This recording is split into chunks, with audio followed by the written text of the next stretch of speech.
Assalamualaikum dan salam sejahtera.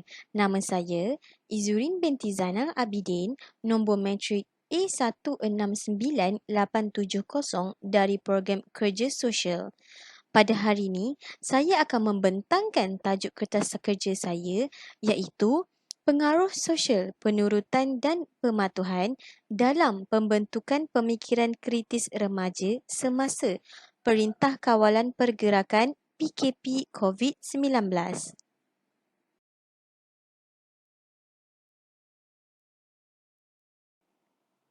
Berikut merupakan isi kandungan di dalam kertas kerja ini. Bab 1 iaitu pengenalan, kemudian kita beralih kepada bab 2 iaitu sorotan literatur, kemudian kita beralih kepada bab 3 iaitu metodologi kajian, bab 4 hasil kajian, bab 5 perbincangan, seterusnya rumusan. Kita akan mulakan dengan bab 1 iaitu pengenalan. Coronavirus merupakan sejenis wabak yang menyebabkan jangkitan pada salur pernafasan manusia. PKP yang dilaksanakan di Malaysia bermula daripada 18 Mac 2020 telah diterima dengan reaksi yang berbeza-beza oleh rakyat Malaysia. Peningkatan kes jangkitan COVID-19 yang semakin berleluasa ini adalah berpunca daripada kelalaian masyarakat yang tidak patuh kepada SOP yang telah ditetapkan. Menurut Okan, 2012 menyatakan bahawa remaja tidak boleh membuat keputusan yang logik dan wajar disebabkan oleh sifat keterujaan dan kawalan perasaan yang rendah. Oleh itu, kemahiran berfikiran secara kritis perlu diterapkan sejak peringkat awal lagi. Seterusnya, sepanjang PKP dijalankan, sebanyak 270 kertas siasatan dibuka berkaitan dengan penyebaran berita palsu. Penyebaran berita palsu ini boleh menyebabkan pembuatan andaian secara terburu-buru serta melibatkan banyak pihak. Namun begitu, masih kurang kajian yang dilakukan untuk mengenal pasti sumbangan, pengaruh sosial, penurutan dan pematuhan oleh media dalam pembentukan pemikiran kritis remaja semasa PKP COVID-19. Objektif kajian adalah untuk mengenal pasti sumbangan, pengaruh sosial, penurutan dan pematuhan dalam pembentukan pemikiran kritis remaja semasa Perintah Kawalan Pergerakan COVID-19. Seterusnya, kita akan beralih kepada sorotan literatur. Yang pertama, menurut GAS 2015 menarifkan pengaruh sosial sebagai perubahan kepada tingkah laku, kepercayaan dan sikap seseorang terhadap sesuatu perkara sama ada secara sengaja atau tidak. Kemungkinan individu tidak menyedari bahawa dia telah melakukan pengaruh sosial. Kemudian kita beralih kepada Hasmaini 2014. Beliau menyatakan bahawa penyesuaian diri remaja merupakan salah satu persyaratan yang penting dalam kehidupan individu untuk membentuk pemikiran kritis dan juga pemikiran yang konstruktif. Menurutnya lagi, faktor yang dapat menyebabkan remaja diterima oleh masyarakat adalah dengan sikap yang aktif, berdaya saing, bekerjasama, sopan, mentaati peraturan, memiliki kemampuan untuk menyesuaikan diri dengan baik di dalam komuniti dan juga memiliki kepercayaan diri yang positif. Menurut Akar et al. 2015 menyatakan bahawa pembuatan keputusan merupakan salah satu elemen yang mempengaruhi corak pemikiran kritis individu.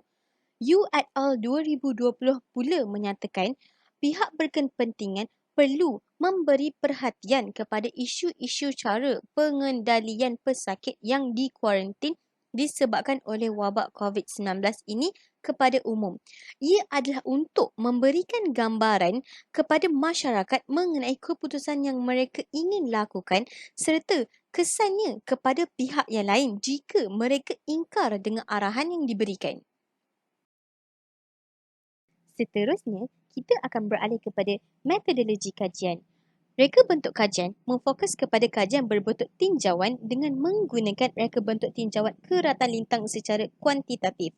Seramai 127 orang responden berumur 18 hingga 25 tahun daripada beberapa negeri di Malaysia telah dipilih secara persempulan rawat mudah.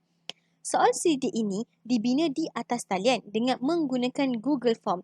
Pautan soal sidik seterusnya diedarkan kepada responden dengan menggunakan platform media sosial seperti WhatsApp dan juga Instagram. Seterusnya, instrumen kajian ini mempunyai 4 bahagian. Bahagian A adalah bahagian demografi responden, bahagian B adalah bahagian untuk mengukur pengaruh sosial sepanjang fasa Perintah Kawalan Pergerakan mengekang penularan COVID-19. Instrumen ini diambil daripada Ezarna Zakaria 2020 dengan Cronbach Alpha sebanyak 0.898. Manakala bahagian C adalah bahagian pembentukan pemikiran kritis remaja yang diambil daripada Oken Sarigos 2012 dengan nilai Cronbach Alpha sebanyak 0.909. Manakala bahagian D pula adalah bahagian untuk mengukur kekerapan remaja menggunakan media sosial.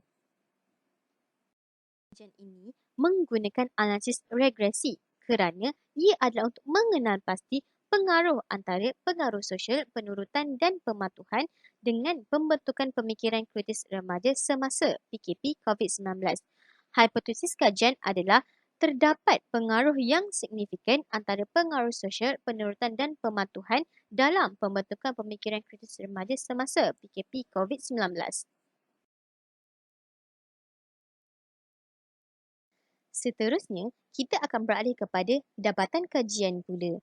Pengkaji menggunakan analisis regresi untuk melihat sumbangan pemboleh ubah bebas iaitu pengaruh sosial terhadap pemboleh ubah bersandar iaitu pemikiran kritis. Seterusnya, pada jadual yang pertama, kita harus lihat di kotak R-squared. Pengkaji mendapat nilai sebanyak 0.133. Sebelum kita beralih kepada jadual yang kedua, pengkaji perlu tahu aras signifikan yang ditetapkan ialah sebanyak 0.05. Jika pengkaji mendapat nilai signifikan lebih rendah daripada 0.05, ini menandakan wujudnya sumbangan ataupun pengaruh antara pemboleh ubah bebas dan juga pemboleh ubah bersandar. Okey. Seterusnya, kita akan lihat kepada jadual yang kedua. Pada jadual yang kedua ini, di kolom signifikan, pengkaji mendapat nilai sebanyak 0.004. Ini menandakan bahawa signifikan value pengkaji adalah lebih rendah daripada 0.05. Jadinya, wujudnya pengaruh yang signifikan antara pemboleh ubah bebas iaitu pengaruh sosial terhadap pemboleh ubah bersandar iaitu pemikiran kritis remaja. Jadinya di sini, kita lihat semula pada jadual yang pertama, di ruangan R-squared, pengkaji mendapat nilai sebanyak 0.133. Ini bermakna nilai ini menjelaskan sumbangan pemboleh ubah bebas iaitu pengaruh sosial, ketulinan, kerelevanan, capaian dan frekuensi hubungan dan keterikatan juga kreativiti terhadap pemboleh ubah bersandar iaitu pemikiran kritis adalah sebanyak 13.3%. Seterusnya, bagi jadual yang ketiga, pengkaji mengeluarkan semua faktor-faktor pengaruh sosial untuk melihat faktor yang manakah merupakan penyumbang terbesar kepada pemikiran kritis. Hasil analisis menunjukkan hubungan dan keterikatan atau lebih dikenali sebagai attachment sahaja yang mendapat nilai signifikan kurang daripada 0.05 iaitu 0.03. Ini menunjukkan bahawa item hubungan dan keterikatan merupakan penyumbang utama antara pemboleh ubah bebas iaitu pengaruh sosial dengan pemboleh ubah bersandar iaitu pemikiran kritis.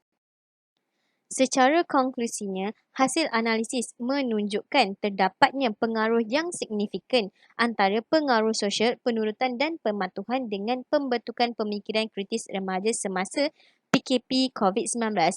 Hal ini kerana terdapat sumbangan sebanyak 13.3% serta nilai signifikan yang lebih rendah daripada aras nilai signifikan yang ditetapkan iaitu 0.004. Oleh itu, hipotesis yang dibina oleh pengkaji diterima. Seterusnya, kita akan beralih kepada perbincangan. Terdapat sumbangan pengaruh sosial sebanyak 13.3% kepada pembentukan pemikiran kritis remaja. Antara faktor-faktornya adalah kerelevanan, ketulinan, capaian dan frekuensi, hubungan dan keterikatan serta kreativiti. Elemen hubungan dan keterikatan atau lebih dikenali sebagai attachment merupakan penyumbang utama terhadap pengaruh sosial dengan pembentukan pemikiran kritis remaja. Ini adalah disebabkan remaja merasakan disayangi dan diberi keutamaan jika terdapat elemen ini di dalam bahan hebahan. Ia juga menggalakkan mereka berfikir dengan lebih kritis tentang kandungan hebahan tersebut. Oleh itu, penyebaran maklumat melalui media sosial jelas menunjukkan implikasi yang positif terhadap pemikiran kritis remaja. Hasil ini selaras dengan kajian yang dijalankan oleh Bagdazarov et al. 2017 yang menunjukkan bahawa penggunaan tablet memberikan kesan yang positif terhadap dimensi pemikiran kritis. Hal ini menunjukkan penggunaan teknologi dalam memberikan informasi jelas memberikan impak positif terhadap pemikiran kritis remaja. Tambahan, penggunaan media sosial telah diterima dengan sangat baik oleh generasi muda zaman kini. Seterusnya, isu-isu cara pengendalian pesakit yang dikuarantin disebabkan oleh COVID-19 perlu diberikan perhatian kepada umum.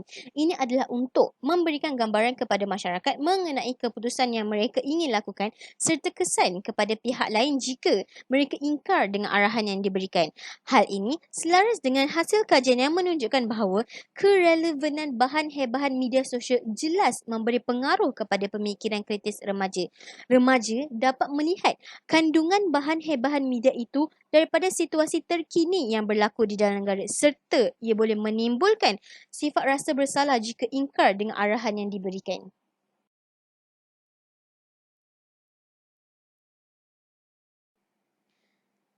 Kemudian, kita akan beralih kepada rumusan. Secara konklusinya, kandungan hebahan media sosial jelas mempengaruhi remaja untuk menggalakkan mereka berfikir secara kritis serta mendorong pematuhan.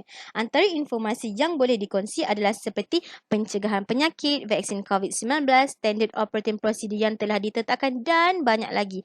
Pemilihan individu berpengaruh kepada remaja sebagai ikon media juga penting dalam setiap hebahan. Keboleh capaian maklumat secara cepat juga mempengaruhi pemikiran kritis remaja. Antara pihak-pihak yang berkepentingan yang boleh memainkan peranan ketika PKP ini adalah MKN, KKM, KPM dan KPT. Berikutan hasil dapatan yang diperoleh oleh pengkaji, pengkaji mencadangkan pihak berkepentingan menggunakan elemen hubungan dan keterikatan atau lebih dikenal sebagai attachment di dalam bahan media sosial untuk menggalakkan remaja berfikiran secara kritis kerana ia akan mendorong kepada pematuhan. Secara tidak langsung, ia juga akan memberi impak kepada cara berfikir serta tingkah laku remaja. Remaja akan lebih disayangi oleh pihak berkepentingan di dalam membanteras wabak COVID-19 ini.